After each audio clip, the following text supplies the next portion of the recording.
ABP 24 news पर वक्त हो गया है दिन भर की 10 बड़ी खबरों का। प्रधानमंत्री आज वाराणसी के दौरे पर रहे। इस दौरान प्रधानमंत्री ने राज्य को 1475 करोड़ की सौगात दी, जिसमें स्वास्थ्य, विकास, जल निगम, ऊर्जा, सिंचाई आदि की परियोजनाएं शामिल रहीं। इसके साथ ही प्रधानमंत्री ने भारत और जापान की दोस्ती के प्रतीक रुद्राक्ष कन्वेंशन सेंटर सहित कई परियोजनाओं का उद्घाटन भी किया। पीएम इस दौरान 5 घंटे के काशी प्रवास में जनसभा को संबोधित करने के बाद 2 अलग-अलग संवाद में भी शामिल हुए। पीएम के आगमन की तैयारियों को अंतिम रूप देने के लिए मुख्यमंत्री आदित्यनाथ खुद वाराणसी गए थे। प्रधानमंत्री बाबतपुर एयरपोर्ट पर उतरे, जहां राज्यपाल आनंदीबेन पटेल और मुख्यमंत्री ने उनकी अगवानी की। प्रधानमंत्री के आगमन को लेकर जिला प्रशासन पूरी तरह से एक्टिव मोड में नजर आया। प्रधानमंत्री बीएचयू के कार्यक्रम स्थल पर पहुंचे, जहां मंच पर पहुंचते ही पीएम का हर हर महादेव के उद्घोष से स्वागत किया गया, जिसके बाद पीएम ने बटन दबाकर काशीवासियों को 1475 करोड़ की सौगात दी और वाराणसी में विभिन्न विकास परियोजनाओं का शिलान्यास और लोकार्पण किया। इस दौरान पीएम ने कहा, बनारस के विकास के लिए जो कुछ भी हो रहा है वो सब कुछ महादेव के आशीर्वाद और बनारस की जनता के प्रयास से ही जारी है।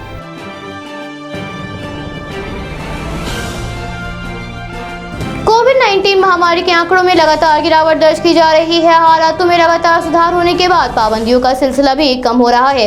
केंद्रीय स्वास्थ्य मंत्रालय से प्राप्त जानकारी के अनुसार पिछले 24 घंटों में कोविड-19 के 41,806 मामले सामने आए। इस दौरान संक्रमण को मात देने वाले लोगों की संख्या 39,130 रही। इसके साथ ही इस महामारी से पिछले 24 घंटों में 581 लोगों ने अपनी जान गंवाई है। इस महामारी से ग्रस्त होने वाले लोगों की संख्या 3 करोड़ 9 लाख के पार हो गई है। इस महामारी से अब तक रिकवर होने वाले लोगों की संख्या 3 करोड़ 1,43,850 हो गई है। इस समय भारत में सक्रिय मामलों की संख्या 4,32,031 है। देश में कोरोना महामारी की दूसरी लहर एक बार फिर रफ्तार पकड़ रही है। कोविड के मामलों में हो रही वृद्धि जारी है, जिन्हें तीसरी लहर से जोड़कर देखा जा रहा है।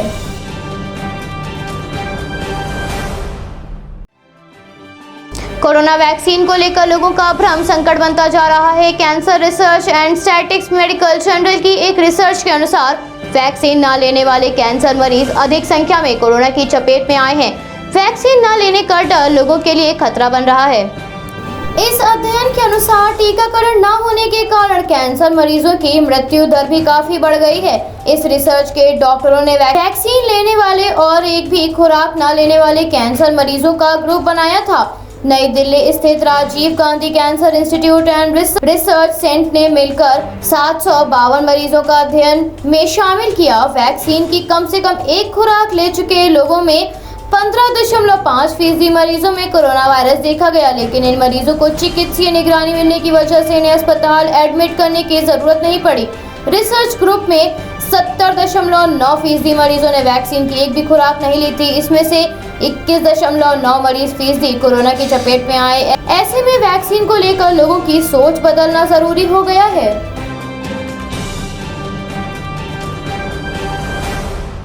केरल में जीका वायरस का खतरा बढ़ता जा रहा है। मामलों में वृद्धि से सरकार की चिंता बढ़ गई है। राज्य में जीका वायरस के कुल 28 मामले सामने आए हैं। केरल की स्वास्थ्य मंत्री वीना जॉर्ज ने बताया, राज्य में 5 और लोगों में जीका वायरस की पुष्टि हुई है। इन 5 नए मामलों में अनायरा में 2 लोग, कुल्लू कोझी, पट्टम और पूर्वी किले में एक लोग में इस वायरस की चपेट में आए हैं। राज्य में जीका वायरस की स्थिति पर अधिकारियों के साथ बैठक के बाद प्रेस वार्ता में स्वास्थ्य मंत्री वीना जॉर्ज ने कहा, इस बीमारी की रोकथाम और प्रसार रोकने के लिए मच्छरों के लिए फॉगिंग को प्रभावित क्षेत्रों में तेज किया जाएगा। एक सूक्ष्म योजना विकसित की जा रही है और तिरुवनंतपुरम नगर निगम से गतिविधियों को तेज कर दिया है और जिला प्रशासन भी इसका हिस्सा होगा।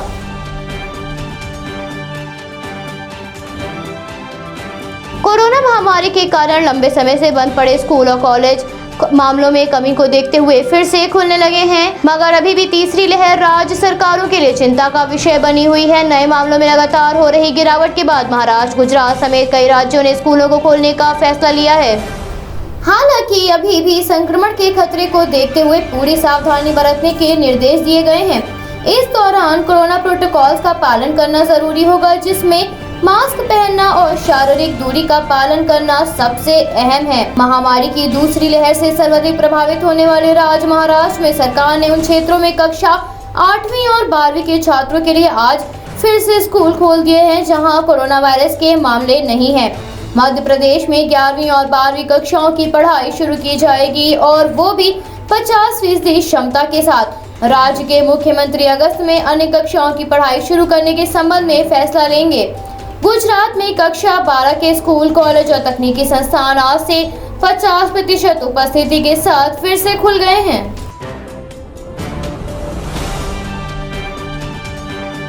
सुप्रीम कोर्ट ने राजद्रोह विद्रोही कानून की संवैधानिक वैधता को चुनौती देने वाली याचिका पर आज सुनवाई की। मामले में शीर्ष अदालत ने कहा, ये कानून अंग्रेजों के जमाने का है। ये धारा बोलने की आजादी पर असर डालती है। एडिटर्स गिल्ड ऑफ इंडिया ने भी ऐसी याचिका दायर की है। सुप्रीम कोर्ट ने दोनों याचिका पर केंद्र सरकार को नोटिस जारी कर इस पर जवाब मांगा है। शीर्ष अदालत ने कहा, अंग्रेज स्वतंत्रता आंदोलन को कुचलने के लिए इस कानून का उपयोग करते थे। वो कानून राष्ट्रपिता महात्मा गांधी, बाल गंगाधर तिलक जैसी हस्तियों की आवाज दबाने के लिए इस्तेमाल किया जाता था। क्या हमें आजादी के 75 साल बाद भी ऐसे कानून की जरूरत है? ये कानून नागरिकों और संस्थानों के लिए गंभीर खतरा है। भारतीय दंड संहिता यानी आईपीसी की धारा 124A से संबंधित इस मामले में ये धारा देशद्रोह की सजा तय करती है। इसके तहत अधिकतम उम्र कैद की सजा प्रावधान है। मुख्य न्यायाधीश NV रमना ने कहा, सरकार कई कानूनों को खत्म कर रही है, फिर इस राजद्रोह कानून के बारे में विचार क्यों नहीं कर रही है? हालात इतने खराब हैं कि अगर कोई सरकार या पार्टी किसी की आवाज न सुनना चाहे तो उन लोगों के खिलाफ इस कानून का इस्तेमाल कर लेगी। गौरतलब है 2010 से 2020 के बीच 11,000 लोगों के खिलाफ देशद्रोह के 816 मामले दर्ज हुए। इसमें से 65% मामले 2014 के बाद दर्ज हुए हैं।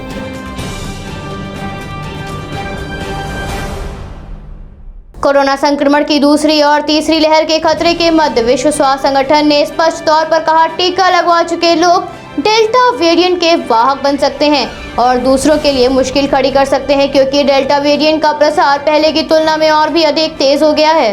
अमेरिका और ब्रिटेन समेत दुनिया के कई देशों में ऐसे मामले मिलने लगे हैं जिससे तीसरी लहर की दस्तक सुनाई दे रही है। WHO के वैज्ञानिक व महामारी रोग विशेषज्ञ डॉक्टर मारिया वैन केरखोवे के अनुसार दुनिया में डेल्टा वेरिएंट का प्रसार पहले के मुकाबले और भी तेजी से हो रहा है।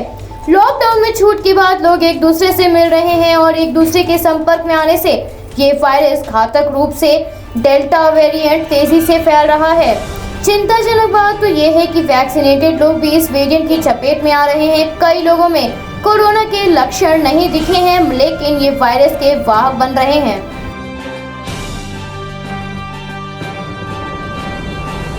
भारत में मानसून ने दस्तक दे दी है। हालांकि इस बार मानसून देर से आया है। वहीं जिन राज्यों में बारिश का इंतजार था, वहां भी भारी बारिश से मौसम में बदलाव देखा गया है। दिल्ली NCR में बारिश के बाद तापमान में गिरावट दर्ज की जा रही है। भारतीय मौसम विज्ञान विभाग के अनुसार दिल्ली में आगामी 4 से 5 दिनों में मध्यम बारिश हो सकती है, तो वहीं हिमाचल, उत्तर प्रदेश और उत्तराखंड में भारी बारिश की संभावना है। पहाड़ी इलाकों में लगातार बारिश के चलते जगह जगह भूस्खलन होने के कारण लोगों को काफी मुश्किलों का सामना करना पड़ रहा है। वहीं राजस्थान की बात करें तो राजस्थान में बादल गरजने के साथ साथ बिजली गरजने का भी अनुमान लगाया गया है। भारतीय मौसम विज्ञान विभाग के अनुसार पिछले 24 घंटों में उत्तराखंड में कई जगह हल्की से मध्यम बारिश हो सकती है। 16 जुलाई को देहरादून और नैनीताल में भारी बारिश की संभावना है।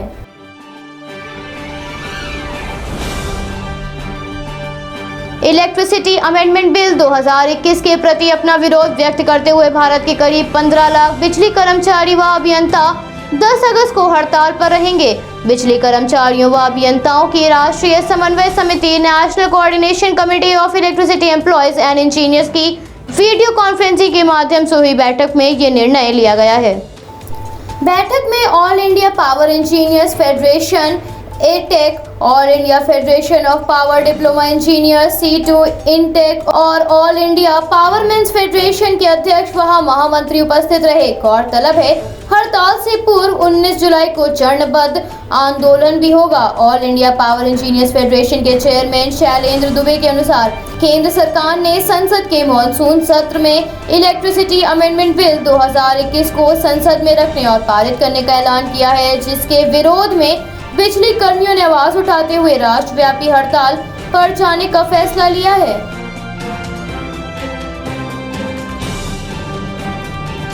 अमेरिका में कोरोना के मामलों में एक बार फिर से वृद्धि देखी जा रही है। 3 सप्ताह से प्रतिदिन आने वाले नए मामले करीब दुगना हो गए हैं। मामलों में वृद्धि का दोषी डेल्टा वेरिएंट को बताया जा रहा है। इसके साथ ही संक्रमण के मामलों में वृद्धि की एक और वजह है 4 जुलाई को मनाया गया स्वतंत्रता दिवस। इस दिन काफी संख्या में लोग एकत्रित हुए थे। जॉन हॉपकिंस यूनिवर्सिटी के आंकड़ों के अनुसार देश में 23 जून को कोरोना के 11,300 नए मामले सामने आए थे। वहीं सोमवार 13 जुलाई को इनकी संख्या बढ़कर 23,600 हो गई। 23,600 हो गई। बीते 2 सप्ताह के दौरान देश के डकोटा और मेमे राज्य में लगातार मामलों में तेजी आई है। विशेषज्ञों ने जुलाई के चौथे सप्ताह के आसपास देश में कोरोना के मामले बढ़ने का अनुमान लगाया था। उनके मुताबिक ये ऐसे समय में हो रहा है जब देश के ज्यादातर हिस्सों में कोरोना के खिलाफ वैक्सीनेशन प्रोग्राम तेजी से चलाया जा रहा है। बढ़ते मामलों की वजह से लॉस एंजल्स काउंटी और सेंट लुइस में सार्वजनिक स्थलों पर लोगों को मास्क लगाने की हिदायत दी गई है, भले ही वो वैक्सीन की खुराक ले चुके हों।